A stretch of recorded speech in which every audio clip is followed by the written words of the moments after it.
Buenos días. En el Departamento de Medicina Interna, en la parte de correlación clínico-radiológica, vamos a dar inicio esta semana al tema de micronódulos pulmonares.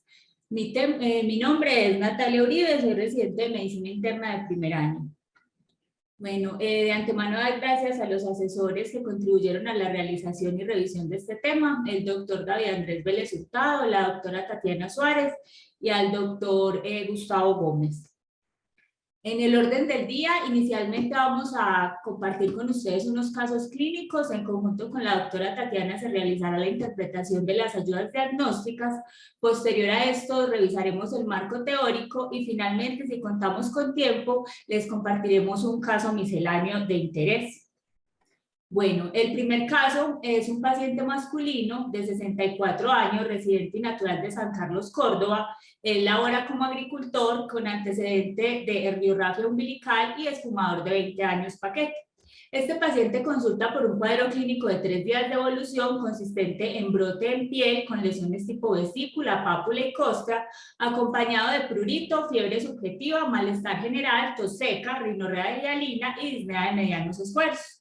Al examen físico encontramos un paciente taquicárdico, taquipnéico, con requerimiento de oxígeno suplementario para lograr saturaciones adecuadas, febril y con llamativamente fase leonina, con lesiones nodulares faciales y de crecimiento en ambos pabellones auriculares. También llamaba la atención la presencia de inyección conjuntival y secreción ocular purulenta de forma bilateral.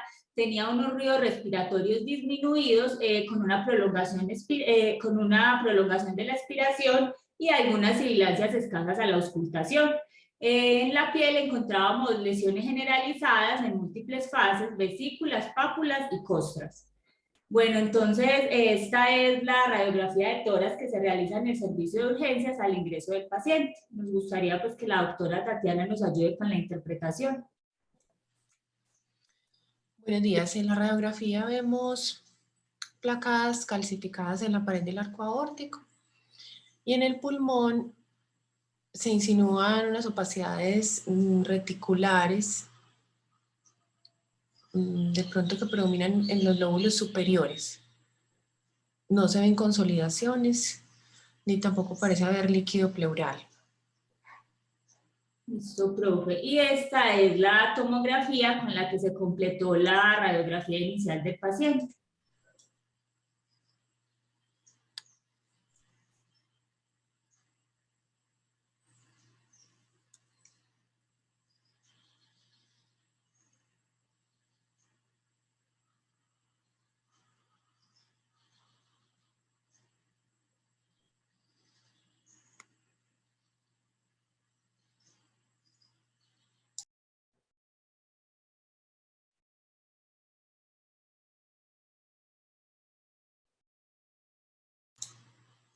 Empezamos a ver unos nódulos menores de 5 milímetros en el lóbulo inferior derecho que tienen halo de vidrio esmerilado.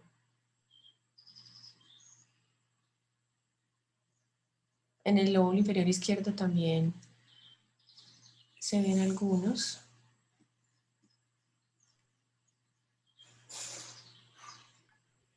Ahí seguimos viendo en el lóbulo medio. Si quieres ponle pausa en un momentico, Nata, y lo señalamos. De pronto señala uno ahí abajito que se ve. En el lado izquierdo, ese que se abajito. Ese que se ve ahí. Y cuando vaya pasando la tomografía estén como muy pendientes del tipo de nódulos que se ven, sigue pasando.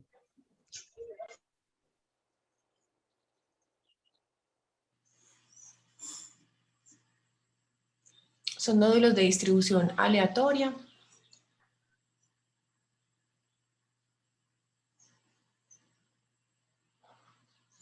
Exacto.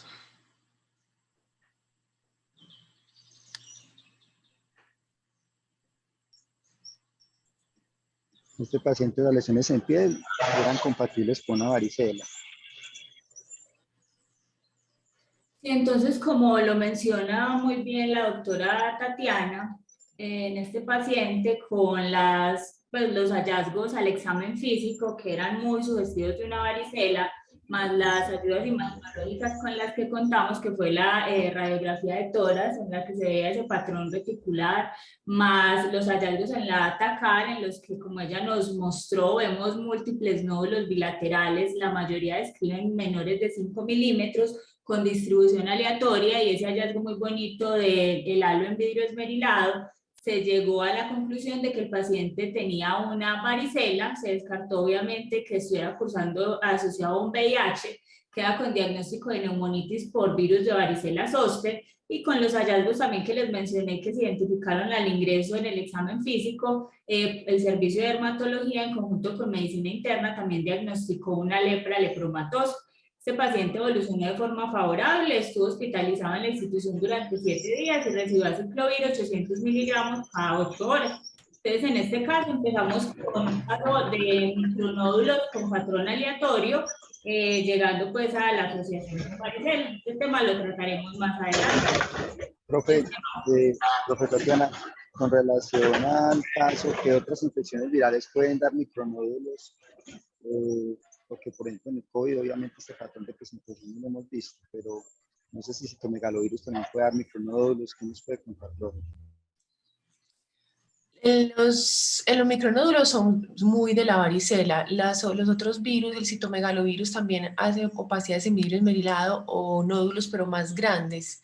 Usualmente los virus vemos más es vidrio esmerilado o consolidaciones bilaterales más que micronódulos aleatorios. Sobre todo el adenovirus también puede dar nódulos, pero son centrilobulillares, que es pues una distribución diferente y usualmente son más grandes y confluentes. Entonces este patrón de micronódulos aleatorios es muy característico de la varicela, pues en el contexto pues del paciente. Gracias, profe. Bueno, el segundo caso que les traemos el día de hoy es un paciente de 39 años, residente en Bello, oficial de construcción. Este paciente, como antecedente relevante, es un tabaquismo desde los 14 años, con a razón de un paquete día, un IPA 25, consumo pesado de alcohol, perico y marihuana. El paciente, adicional a eso, nos describe pues en los antecedentes epidemiológicos que hace poco convive con un hermano que estuvo de forma reciente en un establecimiento penitenciario. El cuadro clínico es un cuadro de 3 meses de evolución consistente en fiebre, cuantificada más o menos en 39 grados centígrados, con pérdida de peso, astenia, dinamia, un dolor abdominal difuso que el paciente no lograba caracterizar muy bien, con un dolor articular con artritis de la muñeca izquierda. El paciente hacía un mes también había iniciado con disuria, goteo posmiccional, tenesmo vesical e inflamación testicular, por lo que decidió consultar de forma ambulatoria y diagnosticaron una orquiepididimitis. El paciente, adicional a eso, en el contexto de la pérdida de peso, la fiebre y el dolor abdominal, también nos traía una ecografía extrainstitucional en la que describían múltiples adenopatías abdominales localizadas en hilo hepático, esplénico, paraórticas y una hepatosplenomegalia. Este paciente, al examen físico con cifras tensionales límites, taquicárdico, febril, lo describían en regulares condiciones generales, demasiado desorientado y bradipsíquico, de forma llamativa con un conglomerado ganglionar axilar izquierdo más o menos que describían de 4 centímetros. El murmullo vesicular estaba conservado, no describía ruidos agregados, tenía al examen del abdomen una hepatosplenomegalia que era no dolorosa, y adicional a eso, en el examen de los genitales, engrosamiento del epidídimo derecho. Con los datos del interrogatorio del examen físico, quien realiza el primer acercamiento al paciente propone las siguientes opciones diagnósticas. Un posible linfoma, no descartaban que cursara con un cáncer testicular. También autoinmunidad, había que descartar que no estuviera pues todo esto en el contexto de una infección por el virus del VIH, y también una posible tuberculosis pulmonar, una amplia pues gama de diagnósticos al ingreso. Realizaron estudios iniciales en los que se veía que tenía una leucocitosis a expensas de neutrófilos, también con una monocitosis importante, una anemia inicialmente sin criterios de transfusión normocítica normocrómica, aumento importante de los reactantes de fase aguda, una velocidad de sedimentación, una PCR altas, descartaron otras infecciones asociadas. De forma adicional, solicitaron marcadores de malignidad, una alfa-fetoproteína, un antígeno carcinoembrionario que fueron negativos, realizaron hemocultivos al ingreso que también fueron negativos y una prueba de VIH y una serología no reactiva. En la tomografía de abdomen con un hígado aumentado de tamaño 21 centímetros, pero de forma y densidad normal, sin lesiones focales. Un vaso también aumentado notablemente de tamaño 16 centímetros, sin lesiones focales y describían concomitantemente múltiples adenopatías retroperitoneales. Esta es la radiografía que se realiza al ingreso al servicio de urgencias del paciente. La doctora Tatiana nos puede colaborar con la lectura. Es una radiografía portátil donde vemos un patrón retículo micronodular que es muy difuso, que es, en este contexto es muy característico de una tuberculosis miliar. Y aunque yo sé pues que se le hicieron tomografía, realmente no sería necesario hacer una tomografía en este caso porque la radiografía es muy evidente, más el cuadro clínico, pero pues en la tomografía se ve mucho más bonito el patrón. Doctora, entonces de entrada ya con esta radiografía de esas 5 opciones diagnósticas, pues usted dice que pues, realmente es muy, digamos, aproximarse más a que el paciente cursa con una tuberculosis. Digamos que en un linfoma, en alguna otra alteración podría verse algunos hallazgos así. No, porque es un patrón micronodular aleatorio de características miliares que lo da la tuberculosis, la histoplasmosis es la otra opción, pero no, pues no hay como muchos más diagnósticos diferenciales y más en este contexto clínico. Entonces uno con esto se queda muy probablemente con una TB miliar y no sería necesaria una tomografía. Profe, igual el paciente pues fue llevado a la tomografía de tórax y esta es la imagen que tenemos.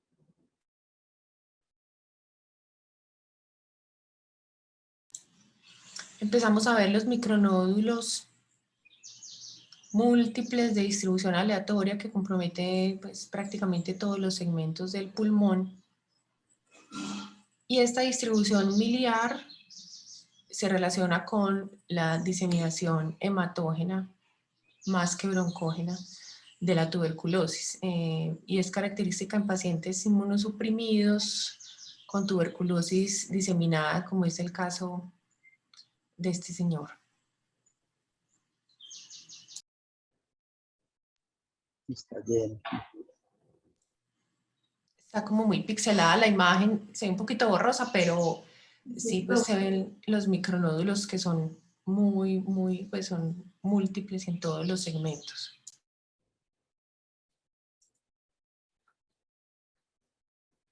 Bueno, entonces este paciente inicialmente para el médico que lo ve con las ayudas diagnósticas, más que todo con los rayos X, ellos pensaron en primera impresión diagnóstica el linfoma. Teniendo en cuenta las múltiples adenopatías al examen físico y evidenciadas en los hallazgos imaginológicos, entonces llevaron el paciente a una biopsia del ganglio axilar descrito al examen físico. En esta biopsia realmente sin ningún tipo de aislamiento, también llevaron el paciente a un lavado broncoalveolar y fibrobroncoscopia. No lo llevaron, perdón, este lavado broncoalveolar y fibrobroncoscopia se ordenó desde el ingreso del paciente porque la tuberculosis también era una opción muy probable. Ellos querían pues tratar de tener un aislamiento antes de iniciar cualquier tipo de tratamiento. El problema fue que el paciente fue valorado por neumología y ellos consideraron que para ser llevado al procedimiento se requería apoyo del servicio de anestesia. Y esto hizo que el procedimiento de cierta forma se dilatara y se presentaran pues como inconvenientes para llegar a su realización. El paciente venía evolucionando de forma estacionaria, con picos febriles intermitentes, cifras tensionales muy bajas, pero sin requerimiento pues, de servicios de alta dependencia, todo el tiempo en sala general. Más o menos al día 8 de estancia hospitalaria llaman al internista en la noche porque este paciente está muy sintomático, con sensación de disnea, febril, es valorado, se considera que clínicamente permanece estable, más que todo dijeron que estaba muy sintomático por los picos febriles que presentaba, pero se quiso, como para ampliar, llegar rápidamente a un diagnóstico, teniendo en cuenta que se han presentado estos problemas con el procedimiento de lavado broncoalveolar, alveolar, ordenar una prueba en orina. Esta prueba en orina fue positiva al día 10, se ordenó el día 8 en la noche, al día 10 el resultado de que se encuentra aislamiento de Mycobacterium en tuberculosis sensible a rifampicina y se decide iniciar tratamiento. De forma concomitante ese día que se obtiene el aislamiento, el internista que valora al paciente en el día observa que está con cifras tensionales muy bajas, taquicárdico, taquipnéico, febril, e inicia con episodios repetitivos de hematemesis, lo que hace que se tenga que asegurar la vía aérea. El paciente se ha trasladado a unidad de cuidados intensivos con soporte vasopresor.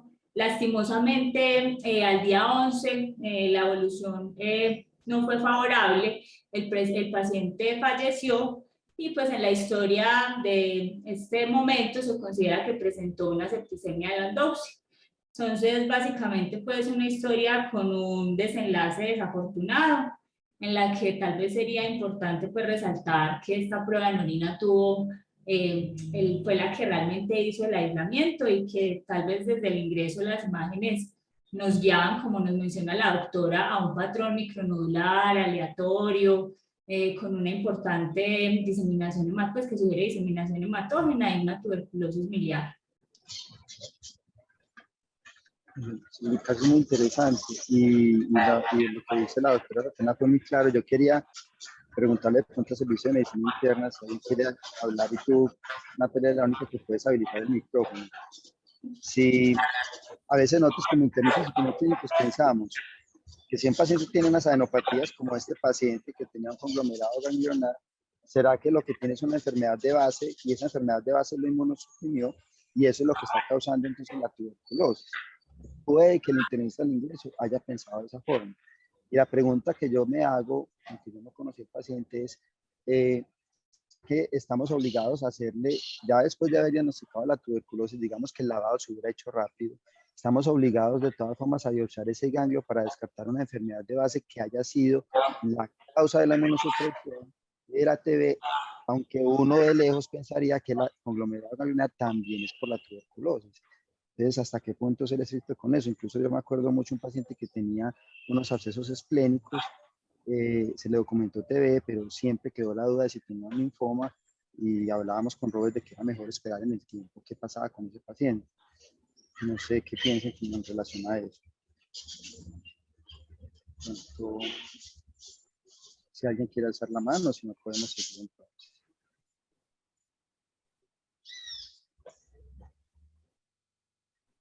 La profe Tatiana, ¿qué piensa? Ah, Roberto alzó la manita. ¿Le abres el micrófono, por? Profe, espérenme un momento. Ya. Yo creo que sí, ya me dio. Listo, papá. Hola, no, pues frente a esa reflexión, uno entra a partir de un primer enunciado, ¿cierto? Sí, cuando uno ve esos hallazgos de TB miliar, sin duda, pues entra la tentación de pensar que el huésped es un huésped inmunodeprimido, y el inmunodeprimido per se, si basalmente uno ya conoce que está inmunodeprimido, de golpe el inmunodeprimido no hay navaja de Occam, entonces uno esa imagen micronodular y esas adenopatías no, de manera contundente, uno no puede decir que sean la misma etiología. Esa puede ser la primera reflexión, ¿cierto? Si uno ya basalmente ve que el paciente tiene una inmunodepresión farmacológica, o más allá pues de todo el golpe que da la infección por el virus de la inmunodeficiencia humana. Ahora, cuando uno ve un paciente que debuta con una tuberculosis miliar, que tiene factores de riesgo por su condición social, por su estado nutricional, y que tiene un primer evento de infección con diseminación hematógena por tuberculosis, uno pudiese plantear, ¿sí? Así tenga esa tentación de siempre ver si esa tuberculosis miliar es inmunosupresión, si no encuentra un dato distinto, contundente a las adenopatías, hacer enfoque secuencial, ¿cierto? O sea, uno empezar el tratamiento de la tuberculosis, asumir que todo está en relación a la misma etiología y dar. Lo que sí es que Lo que sí es que uno ve es que en tuberculosis miliar, la estrategia diagnóstica a partir de las baciloscopias tiene menor rendimiento que tomar una muestra de tejido. Y a veces, pues en algunas instituciones se ve limitado la biopsia transbronquial para los pacientes que tienen alta sospecha de tuberculosis miliar. Entonces terminamos recurriendo a otras estrategias en las que a veces se incluye una biopsia de un ganglio accesible, como este, pues que le biopsiaron a este paciente. Pero pues ya hemos discutido en otras reuniones, por ejemplo, la utilidad de la PCR en orina en algunos escenarios pues de TB miliar, ¿cierto? O biopsiar manifestaciones que estén al alcance de la piel. Entonces yo creo que esa estrategia que se usó en este caso, por ejemplo, que usaron los colegas, fue útil porque se adelantó pues a lo que hubiese sido el rendimiento inapropiado o difícil a veces de llevar el paciente a broncoscopia y biopsia transbronquial, porque con ese infiltrado muchas veces uno de estos pacientes pues en SDRA, y la biopsia pues de ganglio me imagino que era una biopsia asequible, fácil de tomar, y sirvió pues como para orientar la herramienta diagnóstica. No sé si alguno de los colegas tiene otra opinión. Listo, mano. Listo, gracias. Listo, Nata, podemos seguir. Bueno, entonces el tercer caso es un paciente masculino de 44 años, natural de Chocó, residente actualmente en Santuario, un hijo casado, raza negra. Este paciente, como antecedentes personales, un tabaquismo durante un año. Él describe que 3 cigarrillos día, cada 8 días aproximadamente, y niega consumo de otras sustancias. En su trabajo dice que tiene contacto con palomas de forma frecuente. En la enfermedad actual tenemos un cuadro clínico de 3 meses de evolución consistente en tos seca, diaforesis nocturna, pérdida objetiva de peso, aproximadamente 10 kilos en esos 3 meses, una fiebre cuantificada en 38.5 grados y una disnea de medianos esfuerzos que ha aumentado de forma paulatina. Describe adicionalmente a la revisión por sistemas que presentó previamente un episodio aislado de ojo rojo bilateral hace aproximadamente 2 meses y la semana previa al ingreso al servicio de urgencias con una rinorrea sanguinolenta. Al examen físico, realmente lo que se encuentra llamativo es adenopatías inguinales bilaterales, de predominio en el lado derecho, inclusive una hasta de 3 centímetros, no eran dolorosas ni adheridas a planos profundos. Y a la evaluación de la piel en la rodilla izquierda y los codos con unas lesiones en piel hipertróficas y escamativas que dice el paciente que previamente habían sido valoradas, se habían quedado como unas lesiones tipo queloide. Adicional a eso, pues no habían otros hallazgos aparte de un murmullo vesicular disminuido de forma global. En los diagnósticos del ingreso, cuando se hace el enfoque inicial del paciente, teniendo en cuenta pues como todas sus características, antecedentes y contexto clínico, se piensa en una probable sarcoidosis pulmonar, no descartan que curse con tuberculosis o con una carcinomatosis pulmonar. Dentro de los hallazgos de los paraclínicos que se ordenan al ingreso, de forma llamativa se encuentra un uroanálisis con unas proteínas de 500 miligramos decilitro, sin sedimento activo, pero asociadas a una creatinina de 1.48, se ordenan unas proteínas en 24 horas en rango nefrótico, 5.9 gramos. Conjunto con esa descripción al examen físico, revisión por sistemas y estos hallazgos alterados en el parcial de orina, en cierto momento del enfoque se considera que hay que descartar que el paciente no esté cursando con una vasculitis, que esté comprometiendo pulmón, sistema genitourinario. Al mismo tiempo llama la atención esa rinorrea sanguinolenta que tuvo la semana previa al ingreso. Se completa con unos ANCAS que son negativos y otro perfil de autoinmunidad que tampoco pues como que revela muchos hallazgos. El paciente VIH negativo. Adicional a esto se hace un lavado broncoalveolar en el cual no se obtiene ningún tipo de aislamiento, completan con una ecografía de abdomen que describen como normal Y en el contexto de esta lesión renal identificada se hace una ecografía renal que muestra cambios sugestivos de nefropatía aguda, con hallazgos como aumento de la cogenicidad y disminución de la diferenciación corticomedular. Asociado a las impresiones diagnósticas iniciales, también se realiza una tuberculina que de forma llamativa es 0 en este paciente, y por su contacto frecuente con palomas se completa con un antígeno de histoplasma que también es negativo. El paciente no tenía radiografía de tórax del ingreso, por eso no se les pudo pues como presentar en este momento esta imagen que es tan valiosa, pero tenemos la tomografía de tórax que se le realizó para contar con la lectura de la doctora Tatiana.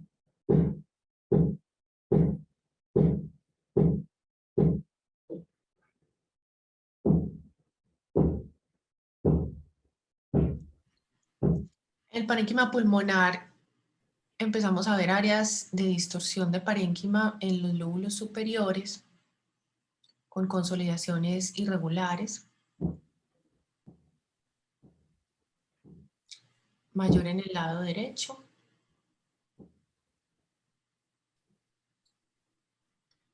Y estas opacidades nodulares subpleurales. También hay peribroncovasculares, sobre todo en el lóbulo superior derecho. Esos nódulos subpleurales bilaterales. Y hay otros más pequeños, peribroncovasculares.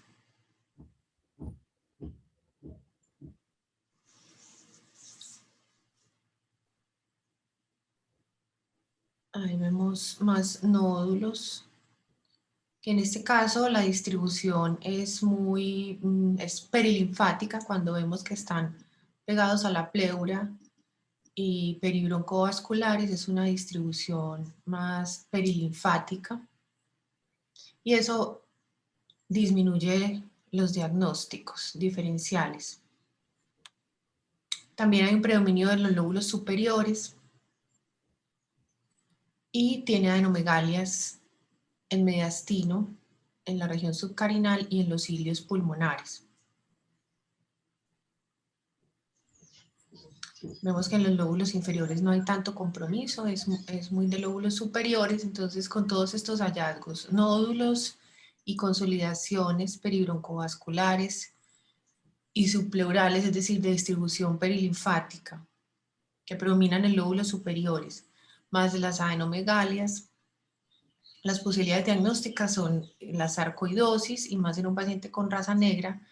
Tuberculosis, pues siempre debemos tener en cuenta, pues, más en nuestro medio. Esas dos pues serían las más probables por el patrón que estamos viendo. Hay una consolidación basal izquierda que tiene el signo del halo reverso, que es la zona lúcida central rodeada por consolidación. Eso pues eso no está descrito, no es, no es tan frecuente pues en la sarcoidosis. Una opción es que tenga áreas de neumonía de organización asociadas en los lóbulos inferiores, que también lo vemos en el lóbulo inferior derecho, porque vemos que es un patrón diferente a lo que vemos arriba. Arriba es más nódulo, consolidación irregular, incluso algo de fibrosis en los lóbulos superiores, y en los inferiores vemos que hay unas consolidaciones subpleurales con halo reverso. Entonces, pienso que sarcoidosis la primera opción en este paciente, y probablemente podría tener unas zonas de neumonía de organización asociada en los lóbulos inferiores. Doctora, teniendo en cuenta que se dio pues gran valor a la alteración renal, a la rinorrea mucosanguinolenta, ¿habría algún factor en el estudio imaginológico que se pueda prestar como confusor para pensar en una vasculitis, o los hallazgos serían totalmente diferentes? Los de los lóbulos inferiores sí pueden ser de una vasculitis también, ese sería el diagnóstico diferencial, pero hablando solo de las consolidaciones subpleurales con halo reverso que vemos en los lóbulos inferiores, esos se puede ver perfectamente en una vasculitis, en un Wegener, por ejemplo. Pero lo de arriba, que son los nódulos perilinfáticos, esto no son característicos de las vasculitis. Y lo mismo estas zonas como de fibrosis apicales, no son característicos de las colitis. Ya eso sí sería más de una sarcoidosis, incluso ya una sarcoidosis con fibrosis, que sería el estadio 4. Bueno, muchas gracias. Bueno, entonces en el enfoque diagnóstico se realizaron múltiples biopsias tratando pues de llegar al diagnóstico. La primera biopsia que se realizó fue de la adenopatía inguinal derecha descrita al ingreso, que era de gran tamaño. Ahí lo que se describe es una inflamación granulomatosa crónica con áreas de extensa fibrosis y múltiples células gigantes.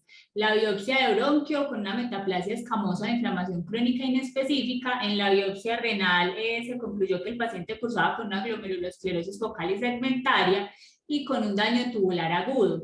Este paciente, en vista de su adecuada evolución clínica, se decide dar de alta y revisar el resultado de la biopsia de piel por consulta externa. Cuando regresa a consulta externa, estas son algunas de las imágenes que pudimos tomar pues como del examen físico. Lesiones hiperqueratósicas, hiperpigmentadas, estas eran en la región de la rodilla y aquí estaban en la región del codo, similares pues a las que se describen en el ingreso. La biopsia de piel es de este paciente, al hablar pues como con el patólogo, dice que se compromete con diagnóstico de sarcoidosis. La biopsia de piel de una sarcoidosis normalmente lo que se encuentran son granulomas compuestos de histocitos, epitelioides, agrupados estrechamente, multinucleados, se evidencian células gigantes con pocos linfocitos y rodeados de áreas extensas de fibrosis. Entonces, en este paciente, luego de un enfoque clínico juicioso, se llegó a la conclusión de que su diagnóstico era una sarcoidosis.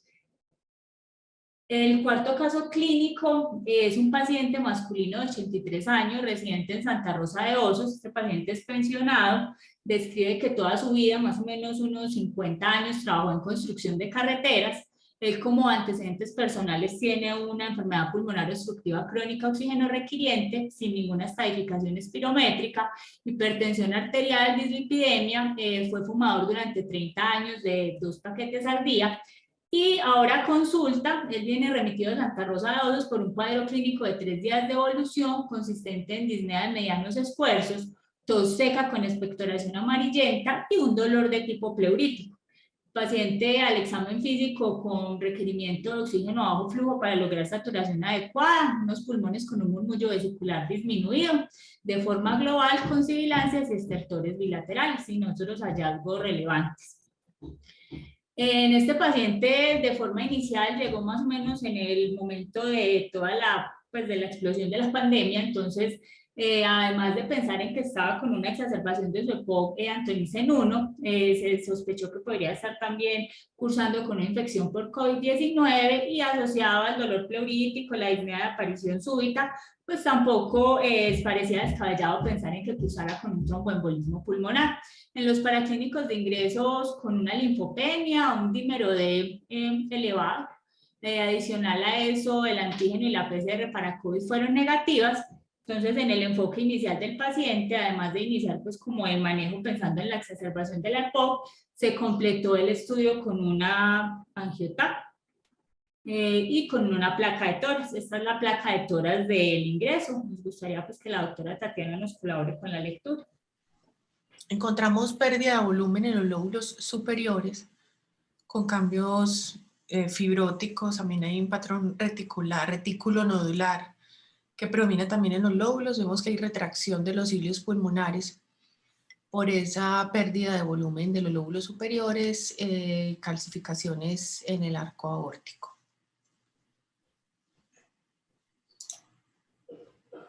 Y esta es la angiotap que le realizaron al paciente, doctor.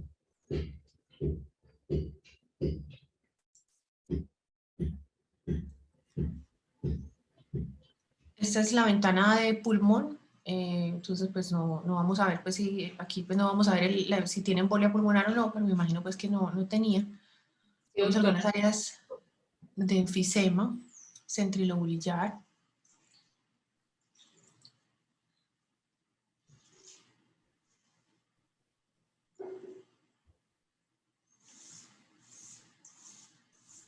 También hay áreas de menor atenuación que sugieren atrapamiento de aire.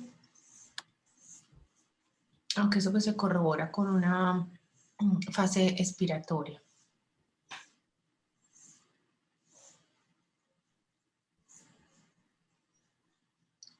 y empezamos a ver algunos micronódulos.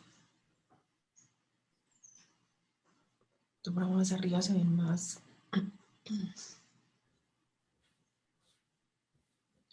Hay subpleurales, muchos subpleurales.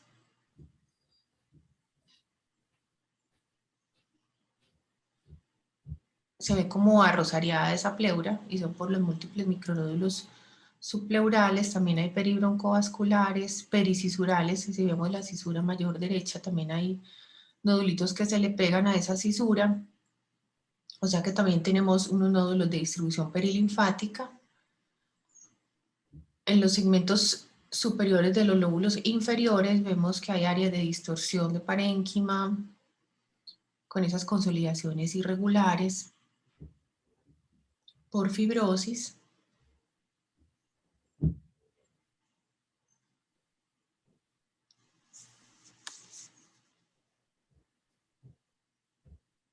Y en los lóbulos superiores empezamos a ver también esa distorsión de parénquima de distribución peribroncovascular con bronquiectasias por tracción, consolidaciones irregulares, micronódulos subpleurales.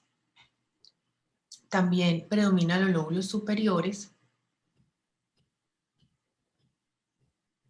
con áreas de fibrosis.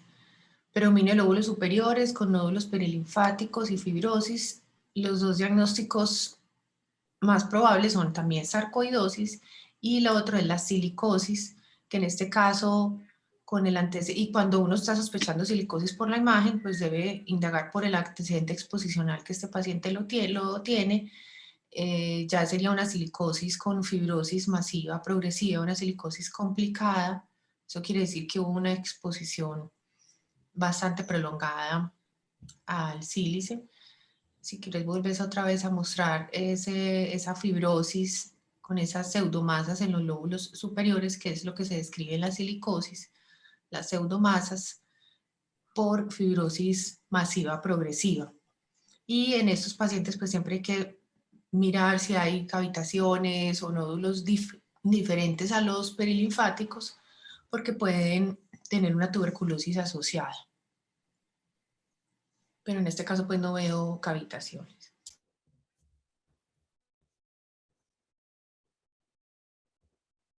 Sí, entonces como muy bien lo menciona la doctora Tatiana, eso fue lo que se consideró, que había que pues, pensar en una sarcoidosis por los hallazgos, pero teniendo en cuenta pues como la exposición del paciente durante 50 años, se concluyó que cursaba con una silicosis. El paciente no se observó ningún tipo de cavitación, no había pues una clínica que sugiriera tuberculosis, entonces el diagnóstico pues realmente se descartó. El paciente finalmente fue valorado por neumología. Neumología describe que tiene una silicosis conglomerada, describe confluencia de nódulos formando masas o asociados a conglomerados con incremento de la cantidad de tejido fibroso, por lo que esta enfermedad pues en este estadio también recibe el nombre de fibrosis masiva progresiva. Este paciente tuvo evolución favorable de su cuadro clínico, se dio alta temprana y continuó seguimiento con neumología, pues teniendo en cuenta que ya estaba en un estadio muy avanzado de su enfermedad.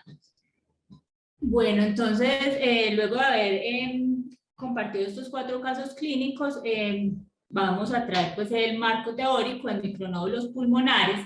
Cuando se hace la aproximación inicial a este tema, lo más importante es comprender realmente desde la anatomía una estructura muy importante como es el lobulillo pulmonar secundario. Esta es la unidad fundamental de la estructura pulmonar. En este caso vemos dos lobulillos pulmonares secundarios. Este está rodeado por septos de tejido conectivo y contiene un número variable de acinos. La forma tienden a describirla como poliédrica, mide más o menos entre 1 a 2.5 centímetros de diámetro. En la periferia, el lobulillo pulmonar secundario se va a constituir por septos interlobulillares, lo vemos por acá, Esos septos interlobulillares van a estar constituidos en su anatomía por las venas pulmonares y los vasos linfáticos, estructuras importantes que en caso de verse engrosadas o afectadas, sea tanto la vena o el vaso linfático, pueden hacer que una estructura que no es visible en un estudio tomográfico por su pequeño tamaño se haga evidente y nos hable de algunas alteraciones estructurales. Adicional a eso, las estructuras centrolobulillar, que va a estar conformada por la arteriola y el bronquiolo terminal. Entonces esta ya la vemos pues como por acá. Esta estructura en sí es muy importante que la tengamos en cuenta porque de acuerdo a la ubicación de los micronódulos, como nos mencionaba la doctora Tatiana a lo largo de la explicación de las imágenes, vamos a definir estos micronódulos si corresponden a micronódulos perilinfáticos, y su distribución es aleatoria o si es centrolobulillar, y vamos a llegar a una aproximación diagnóstica fácilmente. Entonces, cuando nos enfrentamos al tema de los micronódulos, inicialmente tenemos que son estructuras, describen múltiples micronódulos menores de 1 centímetro, difíciles de contar, pues pocas veces uno podría decir en realidad cuántos micronódulos se encuentran en la imagen. Estos micronódulos, cuando hacemos el enfoque inicial, debemos definir si la distribución es pericisural o pleural. Si la respuesta es sí, nos encontramos con unos nódulos perilinfáticos o linfohematógenos, y en este caso lo que tenemos que definir es si están agrupados o aleatorizados. Cuando los nódulos están agrupados, vemos que se ubican en el intersticio peribroncovascular, en los septos interlobulillares o en la región subpleural. Cuando nos encontramos con este patrón, hablamos de unos micronódulos correlacionados con enfermedad perilinfática. Cuando los micronódulos son aleatorios y el compromiso está, pues como su nombre lo indica, en superficie pleural, cisuras o en el intersticio axial, estos ya vemos que se van a clasificar como aleatorios, y ahorita más adelante vamos a ver cuáles son las patologías probablemente asociadas. Importante que estos micronódulos pueden estar acompañando a las arteriolas pulmonares, y en este caso se habla de vasos nutricios o de alimentación, que establecen pues como esa conexión directa entre el vaso y el micronódulo, y también son muy patognomónicos de estos nódulos de patrón aleatorio. Luego de pasar de los nódulos perilinfáticos, vamos a tener los nódulos centrolobulillares.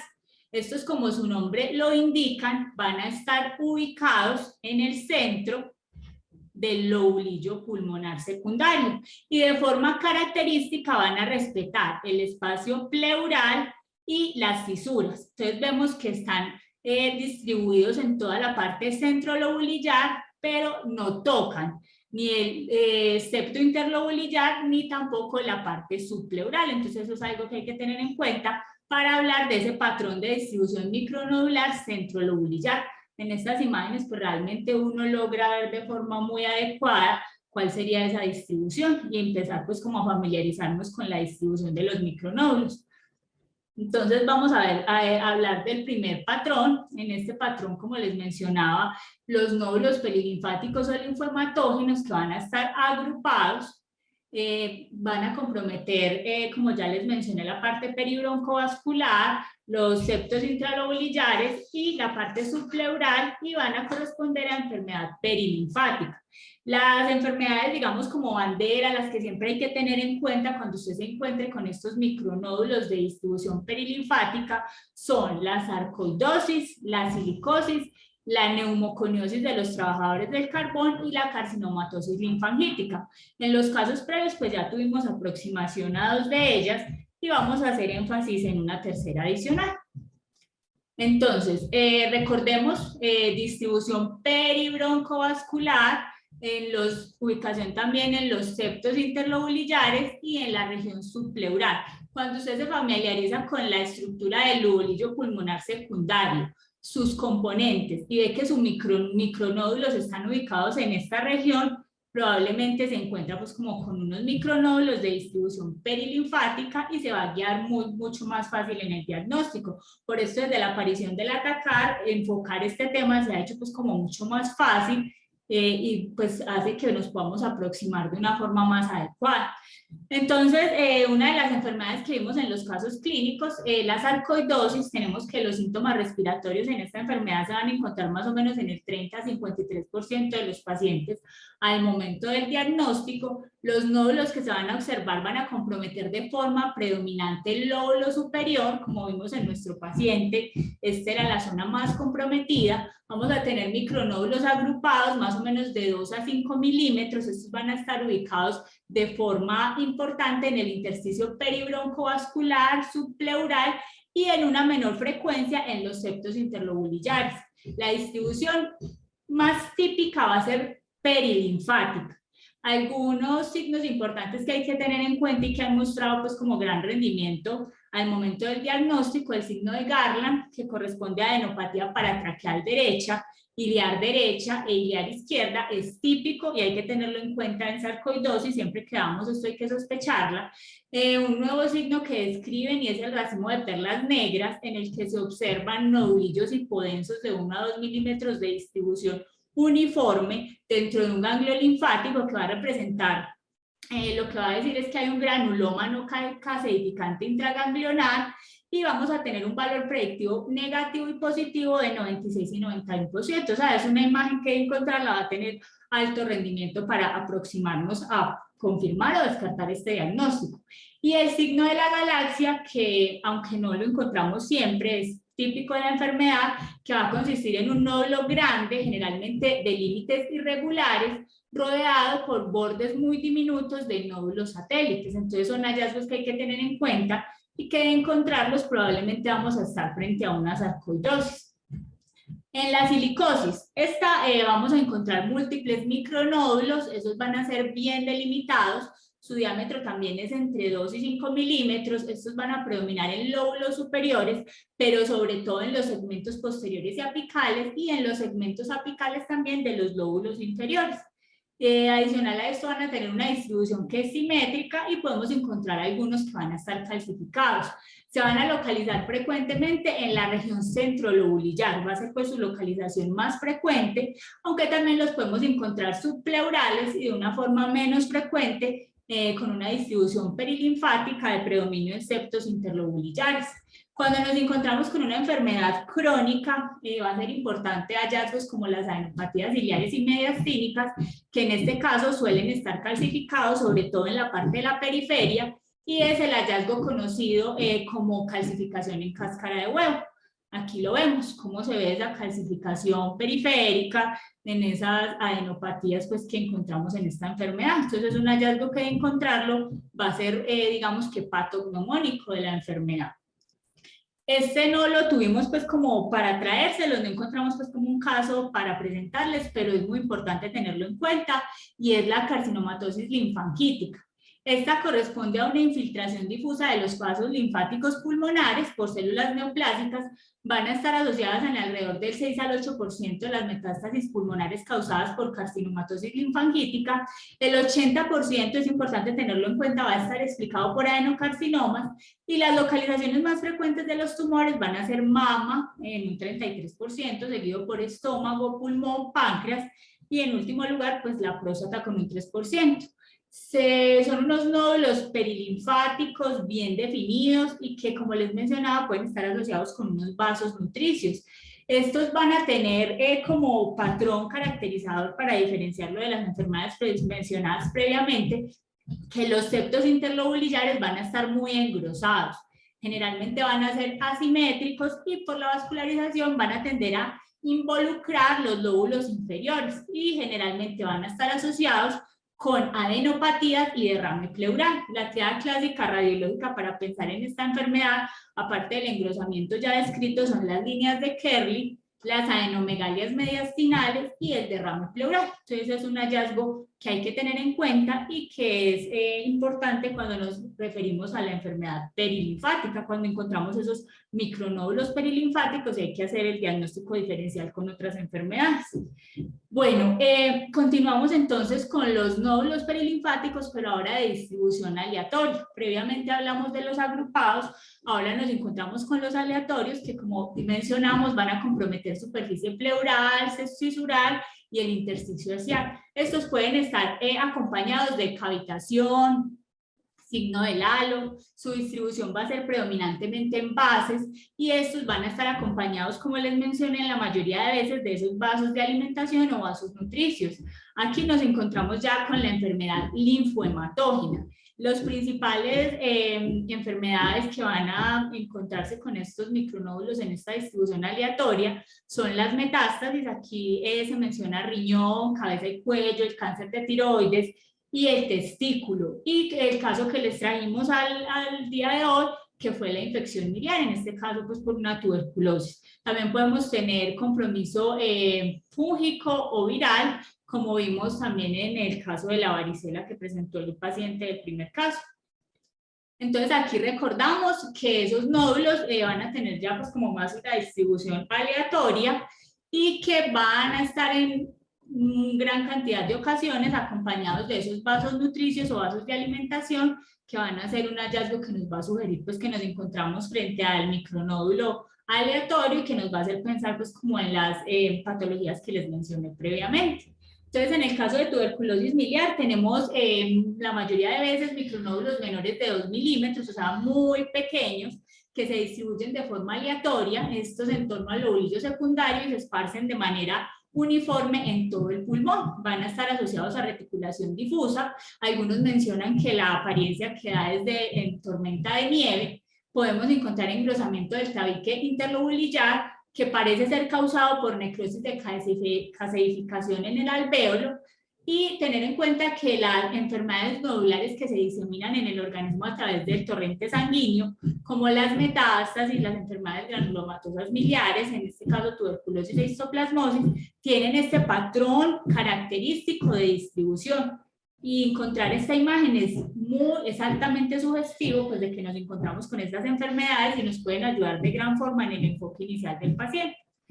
En la infección por varicela zoster se describe que el compromiso en el pulmón no es común, pero de presentarse es potencialmente mortal.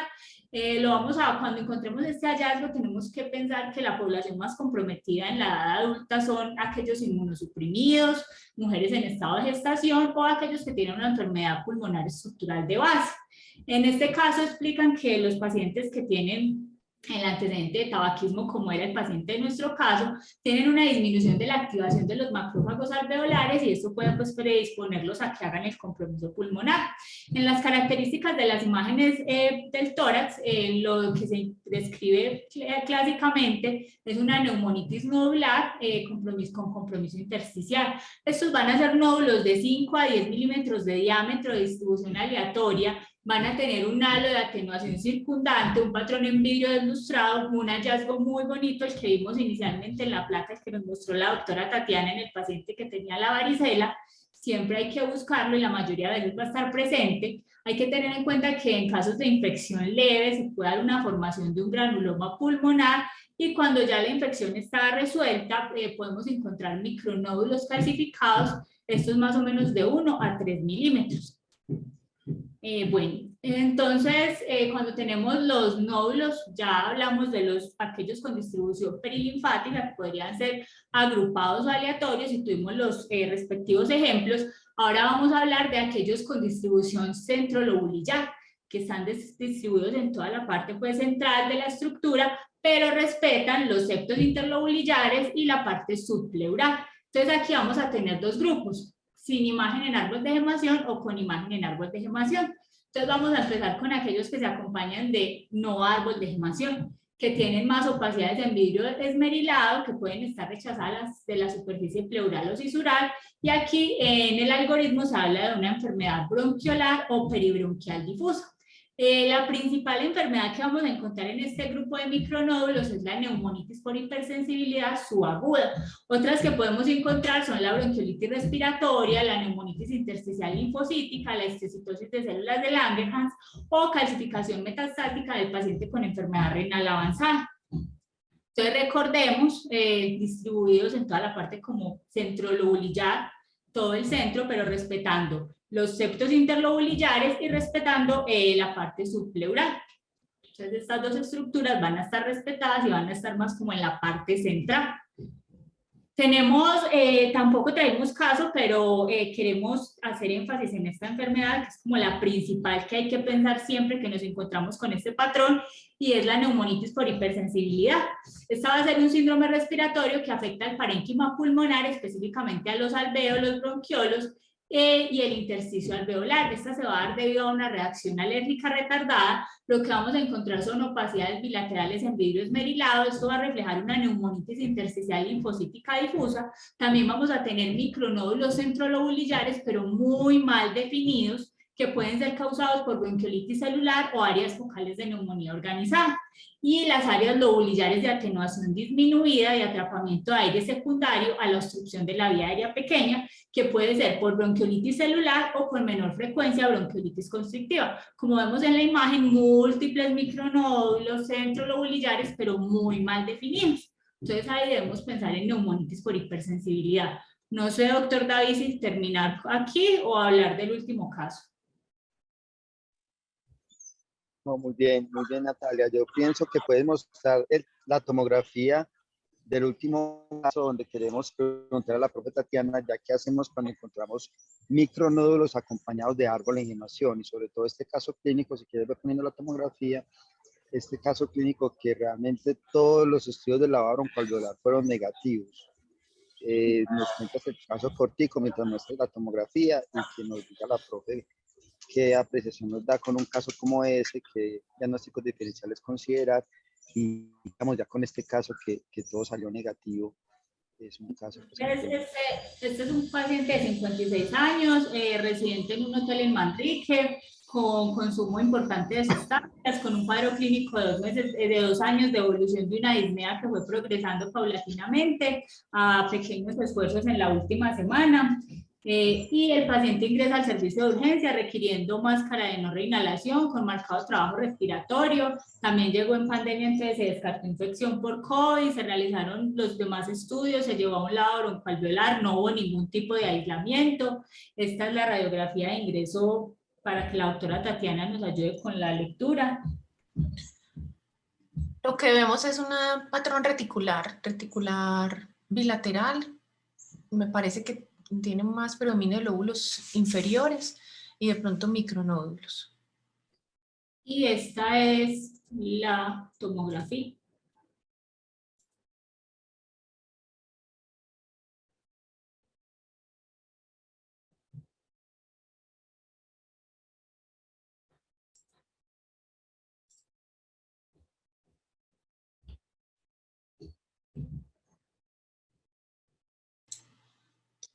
Vemos que son pulmones muy grandes, muy lúcidos, o sea que tienen muchísimo atrapamiento de aire, así no haya una fase expiratoria, es muy evidente el atrapamiento de aire, con unas pequeñas bronquiectasias cilíndricas en lóbulos inferiores y engrosamiento de paredes bronquiales. Hay mucho artificio por movimiento respiratorio, por eso se ve como distorsionado, como distorsión de las estructuras vasculares y de los bronquios. Y también hay micronódulos centrilobulillares con árbol en gemación, pero este paciente tiene una enfermedad de la vía aérea con bronquiectasis, un atrapamiento muy significativo, y esos micronódulos no necesariamente implican que tenga una infección activa, pueden ser tapones bronquiolares que tiene ahí desde hace tiempo y simplemente puede ser un hallazgo residual.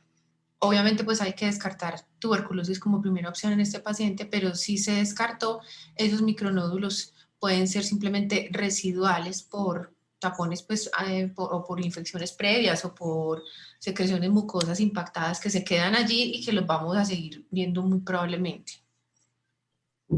Doctora, de aquí realmente lo que queríamos mostrar era como cuando confluyen esos micronódulos con y además a eso otro patrón de árbol de gemación, cómo hacer esa diferenciación, porque a veces pues como cuesta trabajo hacer la diferenciación. Pero sí, se ve muy bonito el patrón de árbol, que es la lineecita, la rayita con el nódulo adyacente, que es el bronquiolo más distal con el nodulito al lado, y sí es muy, muy bonito, como muy típico el patrón que vemos aquí de árbol en gemación. Entonces, si realmente este último caso que era misceláneo, pues no se llegó a ningún tipo de diagnóstico, lo trajimos más fue como para mostrar esa diferencia entre los micronódulos y el patrón en árbol de gemación. Y pues eso es lo que queríamos, más como aprovechar la imagen. Entonces, no sé, profe, si damos por Perfecto. concluido, Yo creo preguntas. que sí. Yo no sé si el profe Gustavo en este momento sí tiene consultica, porque él creo que conoció este caso clínico. Abrirle el micrófono por si de pronto, pero yo creo que el profe está ocupadito con la consulta. Claro, que si está presente puede levantar la Pero mano. está ahí. Sí. Mirando en participantes.